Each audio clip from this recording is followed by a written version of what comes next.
Assalamualaikum warahmatullahi wabarakatuh. Sahabat semuanya, bertemu kembali dengan channel pendidikan Diskusi Hukum. Di video kali ini, saya akan membahas tema tentang cara berperkara di pengadilan tanpa biaya, atau dikenal dengan nama Prodeo, atau kalau kita biasa gratis, begitu ya. Oke, kita lihat pertama yaitu dasar hukum ya. Di sini yaitu pasal 237 sampai dengan 241 HIR atau pasal 273 sampai dengan 277 RPG.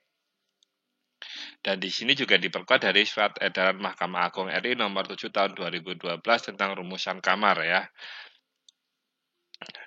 Prinsipnya sesuai dengan pasal 1214 HIR bahwa berperkara harus membayar biaya perkara. Akan tetapi berdasarkan pasal 237 HIR atau 273 RPG, terhadap orang tidak mampu dimungkinkan untuk berperkara dengan tidak membayar atau tanpa biaya. Ya, kita lihat bagaimana prosedurnya.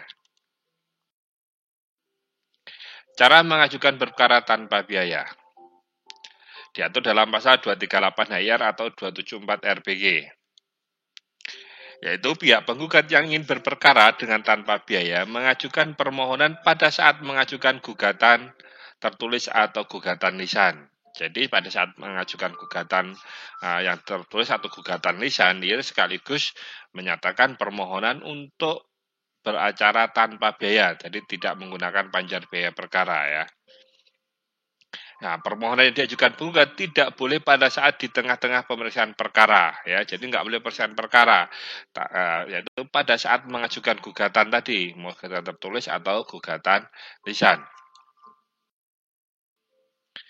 Mengapa perlu diajukan pada saat mengajukan perkara? Ya, nah, karena jika tidak ditentukan apakah berperkara dengan tanpa biaya atau tidak, maka pada saat penggugat mengajukan perkara tanpa biaya, maka tidak diregister atau didaftar oleh panitera ya.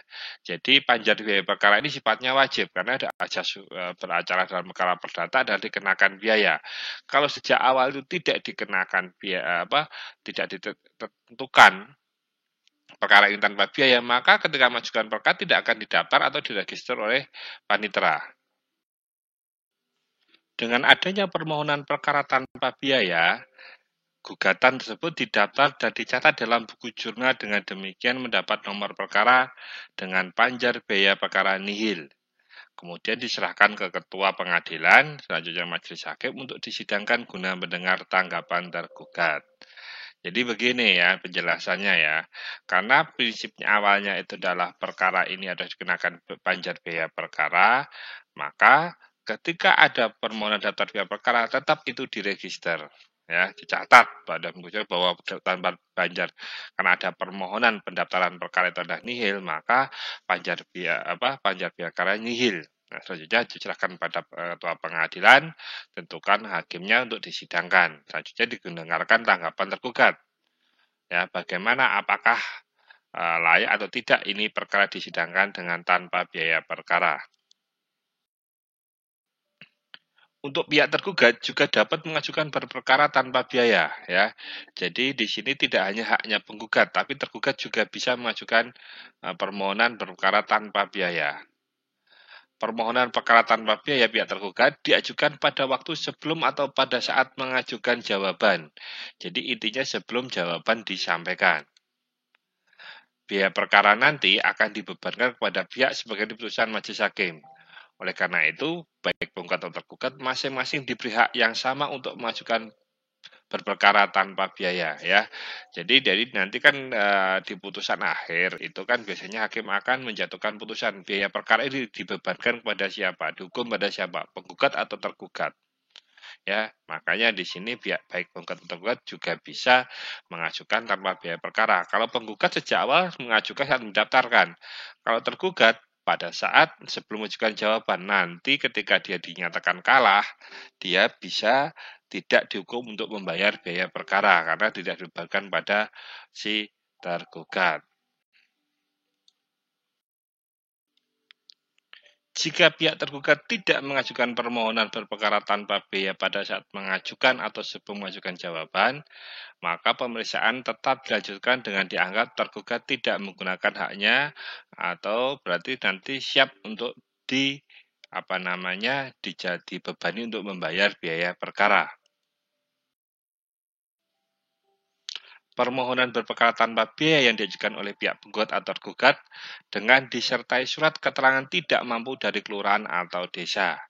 Ya, jadi di sini dalam ketika mengajukan permohonan sekaligus disertai dengan surat keterangan tidak mampu dari kelurahan atau desa ya, gitu. Pihak lawan dapat mengajukan keberatan atas permohonan berperkara tanpa biaya dari pihak penggugat atau tergugat dengan membuktikan bahwa pihak penggugat atau tergugat mampu membayar biaya perkara. Jadi begini, ketika penggugat mengajukan gugatan memohon untuk biaya perkara tanpa biaya, pihak tergugat bisa mengajukan keberatan. Oh, ini harusnya pihak penggugat kan orang-orang mampu, maka harusnya perkara ini tidak tanpa biaya perkara. Begitu juga sebaliknya pada saat tergugat mengajukan permohonan biaya perkara tanpa biaya, pihak tergugat juga bisa membuktikan sebaliknya ya. Ternyata tergugat adalah orang yang mampu. Atas permohonan perkara tanpa biaya atau prodeo yang diajukan para pihak pengadilan dapat menolak atas dasar permohonan tidak beralasan dan para pihak dipandang cukup mampu. Jadi bisa jadi permohonan dari para pihak tadi pengadilan dapat menolak atas dasar permohonan tadi tidak beralasan atau para pihak dipandang cukup mampu begitu. Nah, dikabulkan atau ditolaknya permohonan beracara secara prodeo atau tanpa biaya tadi dituangkan dalam putusan sela ya, ini putusan sela. Dan terhadap putusan tersebut tidak dapat diajukan upaya hukum. Ini disebut ketentuan pasal 241 HIR atau 277 RBG ya.